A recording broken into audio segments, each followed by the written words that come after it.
সকালবেলা শুনি আমার ছোট ভাই আমাকে ডাকতেছে, ভাইয়া এই ভাইয়া। আমি বললাম কি হলো, এত সকাল সকাল ডাকতেছিস কেন? সে বলল, ভাইয়া 200টা টাকা দে না। আমি বললাম এই সাত সকালের টাকা দিয়ে কি করবি? সে বলল দে না ভাইয়া, দরকার আছে।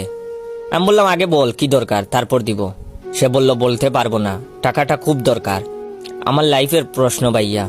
আমি বললাম বলতে পারলে বল টাকার কি দরকার, না হলে ফুট এখান থেকে, আমার কাছে টাকা নাই। আগে বল কি দরকার, তারপর ভেবে দেখবো টাকা দেওয়া যায় কিনা। সে বলল, ভাইয়া অনেক দিন থেকে একটা মেয়েকে ভালোবাসি, কিন্তু বলতে সাহস পাই না। আজ অনেক কষ্টে মনের সাহস জুগিয়েছি, কিন্তু পকেটে সাহস নাই, টাকাটা দে না ভাই। আমি ওর কথা শুনে থ হয়ে রইলাম। আবার বলতে লাগলাম, সাব্বাস ভাই, এই না হলে আমার ভাই, আমার মানিব্যাগ থেকে টাকাটা নিয়ে যা। কিন্তু কথা হলো 200 টাকা দিয়ে কি করে হবে বল, 500 টাকা নিয়ে যা। সে বলল না ভাইয়া 200 টাকা দিয়েই হবে, 3টা গোলাপ 150 টাকা আর একটা ডেইরি মিল্ক 10 টাকা হয়ে যাবে ভাই। আমি বললাম আচ্ছা, আমার নতুন জুতাটা নিয়ে যা ভাই, দেখতে ভালো লাগবে।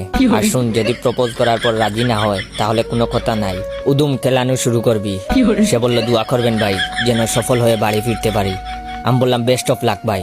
সে বলল থ্যাংক ইউ ভাই, আসি তাহলে। আমি বললাম ওকে ভাই যা।